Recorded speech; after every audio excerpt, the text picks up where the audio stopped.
Hey guys, Butler Bulldog Bill here, and this is another one of my football episodes to keep you on track with what's going on with my football teams on all three levels over the weekend.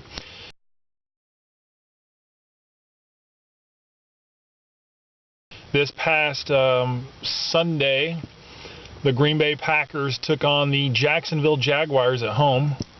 And I was really disappointed in this game because I thought Green Bay was going to go in there and win by 21. They had the home crowd behind them. Jaguars, one of the worst teams in the NFL. They don't have Maurice Jones-Drew. Blaine Gabbert hadn't been playing very well. You know, he was averaging like 120, 140, 160 yards a game here in the last few, in this little stretch. But he comes in, has over 300 yards. Their running back does pretty good, the backup. We gave up way too many points. And we were only up by 2 there in the final quarter with just a few minutes to go. Just really disappointing overall. It was terrible effort. They should have been able to do better than that.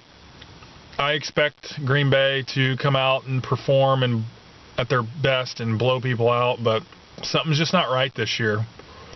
I mean, they're getting up for the big games, the good teams like the Texans and the Bears. Then they go and they play the Colts and they blow a big lead and lose. They play the Rams, only beat them by 10. Now they play the Jaguars and only win by 9. So 24-15. Really disappointing. I don't know. You would think we won the game, I should be happy. And to an extent I am, but overall that's just not Green Bay Packers football. So we got a game Sunday against the Arizona Cardinals. I've got a bet going with Big Vol Daddy, who's an Arizona Cardinals fan.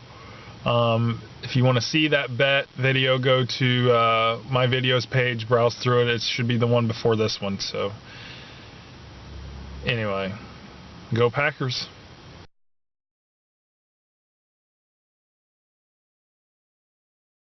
The Butler Bulldogs played on Saturday at the Davidson Wildcats, and Butler prevailed in this game 31-20.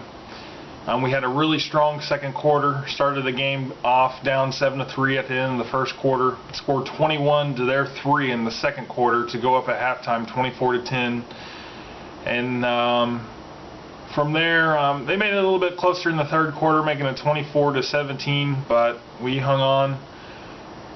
Our junior running back, Trey Heater, had a career-high 231 yards rushing. Quarterback, Matt Lancaster, had 277 yards passing. And receiver, JT Mesh, had 121 yards receiving. We pretty much dominated the yardage in this game. Still a little closer than what a lot of people wanted, but main thing is that we won this game 31-20. We are 7-2 overall now and 6-0 in the Pioneer Football League. Drake is 5-0. They had a bye week, so we have a half game advantage on them. Play them final game of the season. But we are home on this Saturday, final home game of the year, senior day, against the Jacksonville Dolphins. And this is going to be a really tough game because they are at the top. They're in the top 3 of our conference. We haven't played any of our top 3 teams yet. We are obviously number 1 at the moment. Drake's number 2. Jacksonville's number 3. So we played all the bottom feeders basically. Now things are going to start getting tough. Like I said, our murder's row of opponents in our scheduling is one of the toughest that anybody could have. And once again, I'm still upset. I don't know what in the world is going on. I mean, they released the BCS rankings. Butler's nowhere to be found. Their team's on there with like 3 losses. Our 2 losses are stronger than most teams' unbeaten seasons. So, and even the top 25 rankings. Where the crap is Butler at? They're not on there. What is this? It's just, I don't know. This is stupid. People don't know how to do polls. And computers are stupid too, because we should be in the BCS rankings. I think we're getting cheated or scammed or something. Somebody obviously has an agenda against us, but something's messed up. And there should be some outrage. I'm seriously upset. I'm thinking about like writing to them and explaining to them it's a bunch of malarkey that they're leaving out my school, that they are, you know, discriminating against the small schools, against basketball schools. So I don't know. I don't know what's going to happen. Something's going to be done. I'm going to do something. But anyway, nevertheless, Butler wins this game 31-20. 2 games left in the regular season, and hopefully we can wrap this up and win our conference and win in the national championship game against the crappy Alabama or a crappy LSU or crappy Oregon or crappy Kansas State or crappy Notre Dame team.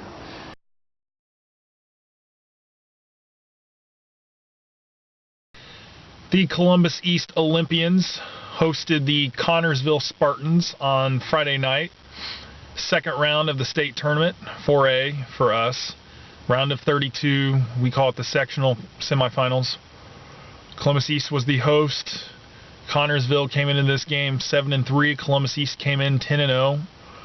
And first winning season for Connersville in 20 years. So great job for them. The goal for Columbus East in this game was to come out. The longer Connersville is in the game, the more confident they're going to get, and the better chance East would have to lose.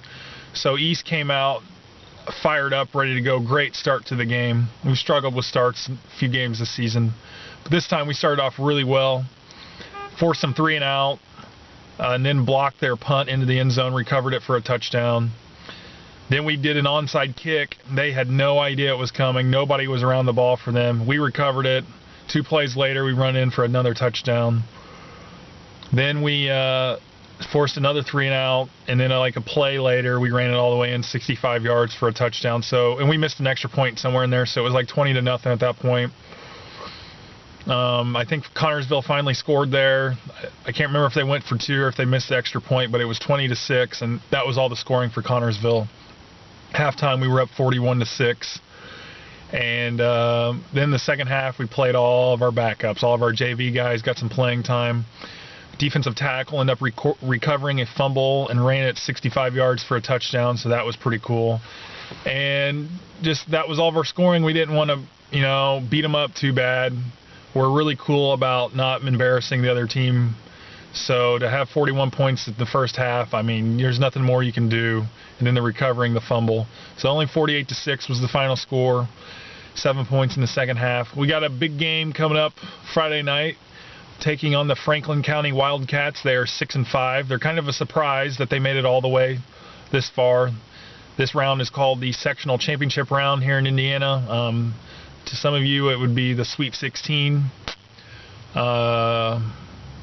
But so it's the third round. So we win this one, we're halfway home. And but we're the home team. I'm going to the game. Hopefully we're all going to be fired up. It's going to be cold, but hopefully we're all going to fire up our team and help them just whoop up on Franklin County once again. Played them in sectionals, several times before, and we've knocked them out every time. So hopefully we can keep up with that streak, advance to the regional round, the Elite 8. Some of you would know it. 4th round, whatever. But go East.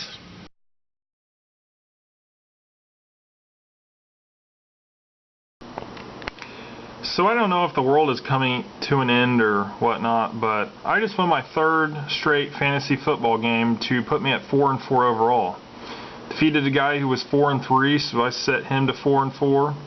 And so far in non-divisional play, I'm 3-0 with 1 game to go in non-divisional play. I don't know what's going on. I don't know if it's these acquisitions that I made, the trades that I made. But as you can see, Willis McGahee really helped me out, 19 points. Eric Decker with 16, Chris Givens with 12, Heath Miller with 10, the 49ers defense and special teams with 13, and I'll even get Goskowski in there with 9, real close to double digits. My opponent had Aaron Rodgers, only got him 13, thank God. Darren McFadden with 13, Demarius Thomas with 19, and the Buccaneers defense and special teams got him 10. Like I said, this gets me at 4-4 overall. We've got 7 teams that are 4-4.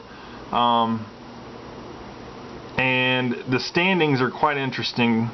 We've got 6 people tied for the last 2 playoff spots. Everybody's got 4-4 records. I'm one of them. But apparently at the moment I don't have the tiebreaker, so I'm on the outside looking in.